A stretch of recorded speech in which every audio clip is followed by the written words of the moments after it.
What's up YouTube, Dal here from Zephyr War Games, and today I am bringing you an updated profile to the TCG exclusive of Libromancer. So Libromancer's actually got a lot of brand new cards, some we are using, some we are not using within this set. So, with all of that out of the way, please smash that like button, hit that notification bell and subscribe. If you want to see more from this particular profile, whether it be duels, test stands, combos, you name it, smash that like button, get it above 50 likes in the first 24 hours, and I will bring that to you. With all of that right out of the way, let's crack onto the profile. And before you click off because you go, there's Baron in here, do not worry, I will show you the alternative options that you have as well if you want to keep this deck on the low. So we start off with the brand new card of Triple Libromancer Fire. So this is a secret in the main set, but it should be relatively cheap. Like pre-orders on tier 0 are about £10 a copy, and it will probably go lower. So you reveal one ritual monster in your hand to special summon this card for free. If this card is special summoned, you can add one Libromancer monster from your deck to your hand except himself. Now, it's got benefits and negatives. So when you look at Geek Boy, which is the other secret that came in the previous set, again, relatively cheap card, you reveal a ritual monster in your hand, special summon this card from hand, and if this card is special summoned, you get to add a Libromancer spell. So the downside of these particular cards is that they all trigger on special summon, not normal summon. But then on the other side, that then leaves you open for whatever normal summon you want to use. So I'll show you what normal summon we use in this particular build, but on my previous build we did use the Cyverse Gadget, because the Cyverse Gadget was technically a one-card route into Verte, and then if you added an additional card to that, it was Verte, DPE, and Scythe. So that's what kind of makes it really, really good. But you can see that Geek Boy is searching out spells, and Fire is searching out the monsters. The other monsters that we use is 2 Libromancer Agent. So again, it has the exact same effect of revealing a ritual monster in the hand to special summon it for free, and then you get to target a Libromancer card in your graveyard, accept itself, and add it to your hand. Then if you added a spell or trap by this effect, you can place one card from your hand onto the bottom of the deck. So, well, it's not a you can, you have to. But that's kind of the idea behind it, is you can get to pretty much loop your resources from the graveyard, you can loop your monsters. Keep in mind that if you've got the ability to special summon these, you can just loop these back to the hand, special summon it, and then search out that spell or trap. So the only reason you're recycling the spells and traps is because you only play ones of the trap cards that I'll show you when we get there. So as I mentioned earlier, the normal summon is completely open. The best normal summon for a ritual based deck, especially when your monsters are saying reveal a ritual monster, is of course Triple Diviner. Now the reason this is so important is, in theory, you are playing 7 ways to get to this, and what I mean by that is you've got Ben 10 plus 3 preparation of rites. You do all of this without conducting your normal summon, then of course Diviner can come in, and straight away Diviner can go, great, I am a tuner, I'm going to send a level 4 to search me out a ritual monster, I then become a level 6. That then opens you up routes to each one of these. So you can go to a Synchro level 10, you can go to Ultimate Zolkin, you can then also go to a level 9 Synchro as well. So it gives you a couple of options if you want to go the Synchro route, but ideally you're going to go Baron, Zolkin, Halifibrax, if Halifibrax survives. If it doesn't, it's not the end of the world again, because this deck can adapt to play differently. The last monsters we got is the one Soul Servant, or the normal monsters that leads into the rituals. So the reason we've got this is a alternative draw engine, plus it's an additional ritual monster, and then it just gives you a lot to play around with. Magician Souls can be a free body on the board, whether that is to help extend into Link plays, Halifibrax plays. It can then also ditch dead spells and traps. Keeping in mind that Agent can then give you the ability to loop them back should you want to. It does give you a lot of abilities to keep digging through the deck to get to what you need and go from there. Obviously, the glaring issue, as you can see with here, is if you were to open up a hand of all monsters and no route to a ritual monster, you're in a little bit of trouble. So, to try and balance that back out, we are playing the one Saravis, which of course is a ritual hand trap, so it protects all your stuff from being targeted. We've then got the one brand new Libromancer Fireburst. Now the reason I've got this in here is just for an aggressive push. And what I mean by that is you get to ritual summon this card with a Libromancer card, and it's very important because the field spell is absolutely nuts in this deck. And we'll get to that in a second. If this card is ritual summoned or was ritual summoned by using a monster or monsters on the field, it cannot be destroyed by battle. Also, any battle damage it inflicts to your opponent is doubled. This card can make up to 2 attacks on monsters during each battle phase.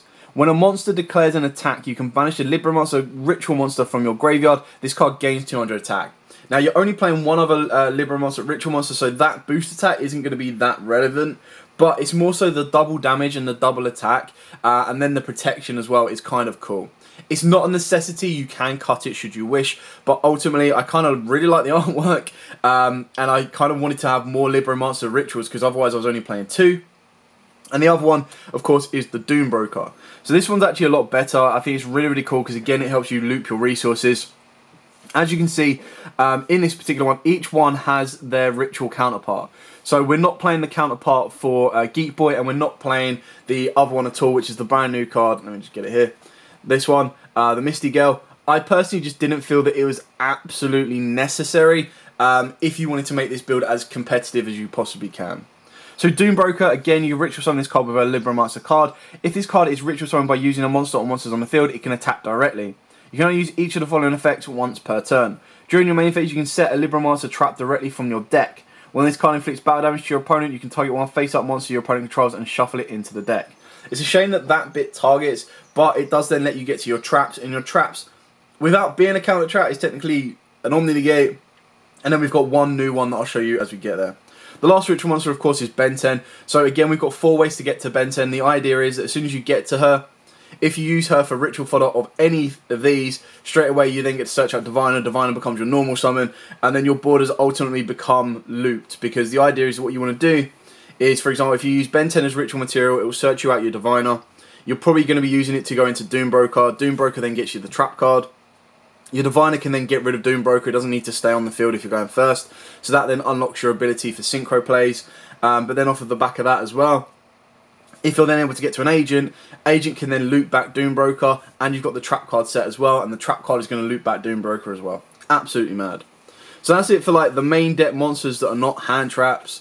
We are in a format where, you know, apparently 13 hand traps is the norm. The best thing about this deck is it does have a lot of space in order to do that. If you're not a fan of playing so many hand traps, that's completely fine and understandable. You can then adapt your strategy depending on what feels better for you. Like, for example, Chris plays a route into Verte into Dragoon, which I think is a really cool option as well. You've then got, like I said, the Cyber's Gadget option. You can also then make this more trap control. You can then add additional cards in here as well from a draw power. So I've gone with a balance of 2s of everything, and the reason I've gone with 2s of everything is because we've got the space to pretty much play this many cards. I am playing counters to my opponent's own hand traps, and what I mean by that is we've got the Crossout Designator. When you look at the current format and the current meta and everything that's going around, Crossout Designator, or being able to protect your stuff from Ash, especially the field spell, and Ogres and Veilers and Imperms, is actually really, really important. So if you're not a fan of a balanced ratios of 2 and you actually go, well, I want to be more consistent of 3-ofs, then my option or my advice would be bumping Ash up to 3 for definite. You'd probably end up cutting the talents. You could play Pot Prosperity because you don't care about your extra deck. If you wanted to go more control, you could also play Dogmatica Punishment. And you could arguably also play the Dogmaticas in this deck as well. It just makes it a little bit more difficult because you then need to maybe consistently get an extra deck monster to the board. So that's it for like the hand traps and the anti-hand traps, I suppose. Moving on to the spells. Now, I love this card. So Libromancer first appearance is a field spell. So when this card is activated, you get to add a Libromancer monster from your deck to the hand with a different name than the card you control. So again, that will give you Geek Boy, that will give you Fire, that will give you Doombroker, that will give you Agent. Absolutely mad. And then you don't need to search out a ritual spell because this card is the ritual spell. During your main phase, you can ritual summon one Libromancer ritual monster from your hand by treating monsters from your hand or field whose total levels equal or exceed its level. I love it when a ritual spell says that. I hate it when a ritual spell says equal exactly. Like, no, let me equal or exceed and we're good. You can only activate one Libromancer Fire first appearance per turn. Now, it doesn't actually state that you can only ritual summon once per turn. So it means that you can only activate, which will then ultimately give you the ability to search once per turn. But you can ritual summon as many times as you have materials and, of course, correct Libromancers in your hand to do so. Meaning you can loop Doombroker. You can also loop Firestarter if you wanted to and kind of go from there.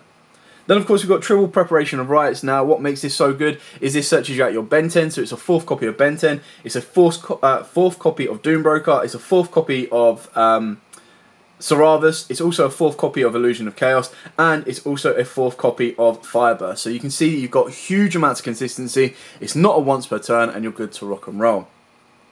We've then got Triple E-Telly. This basically gives you 6 copies of Geek Boy and 6 ways of triggering his effect, for the pure fact that he can trigger on special summon in general, not just by his own effect. So if you want to get a ritual monster specifically, all the ones that I previously mentioned, your Saravas, your Ben 10, the Doombreaker, the Fire Fist, the Illusion of Chaos, you activate E-Telly.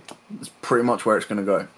Then, of course, 1 Call by the Grave, protects you from the hand traps, and then 2 of the trap cards. So, Libromancer Intervention, I love the artwork on this card, absolutely stunning. So, when your opponent activates a card or effect, target 1 Libromancer ritual monster you control. That's the cost. Return it to the hand, and if you do, negate that activated effect. Then you can special summon 1 Libromancer monster from your hand or graveyard. Only use the effect once per turn, and that's, of course, where Agent and Doombreaker, if you successfully ritual summoned it, come into play, because then you reset it and go from there.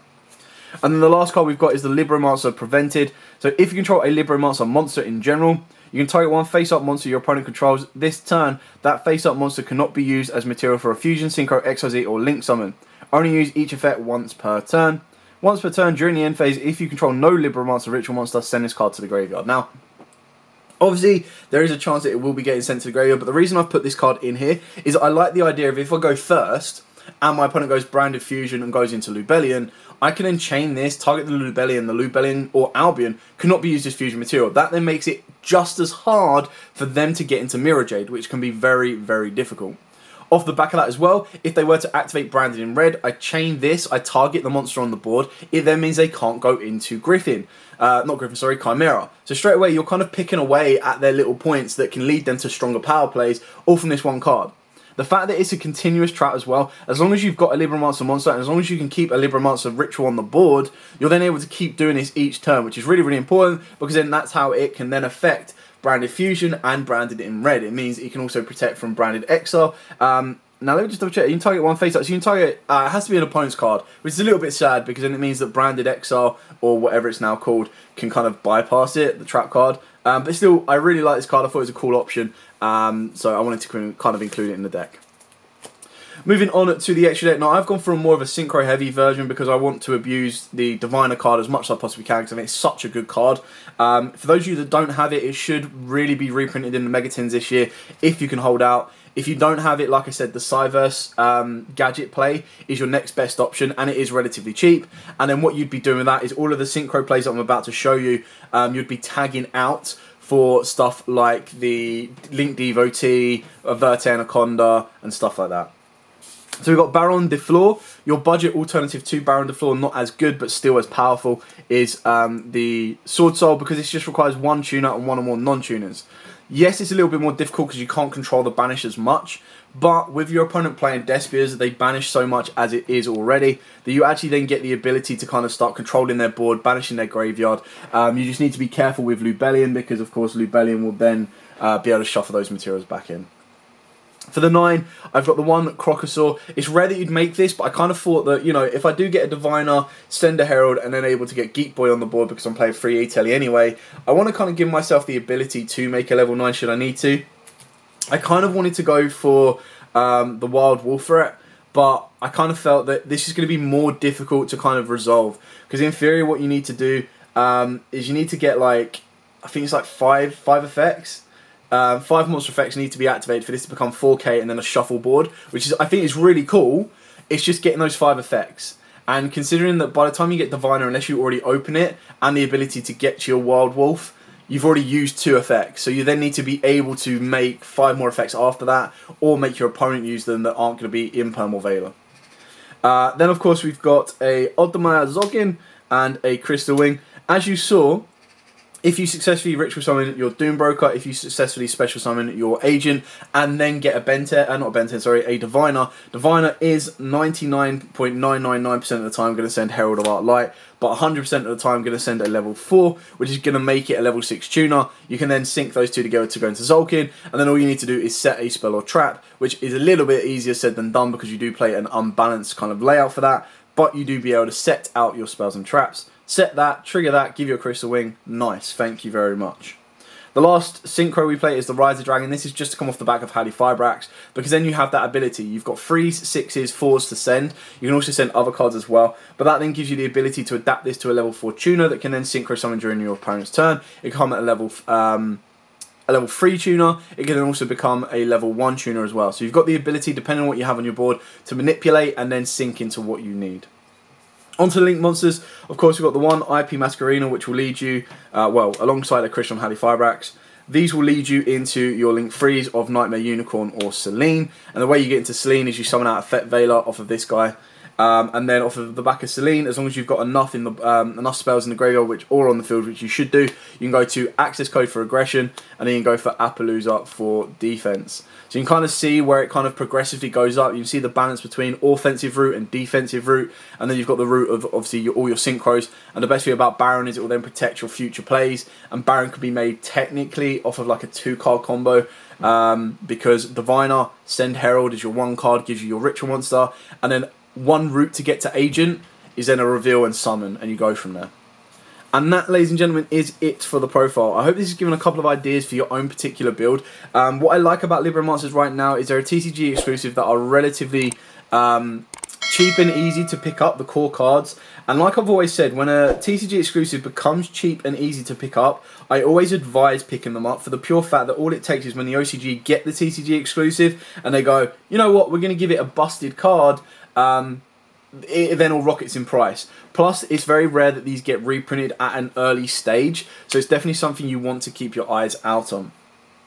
So, thank you so much for watching. Don't forget to like, comment, subscribe, share. Till next time, guys, as absolutely always, stay safe. And of course, happy dueling.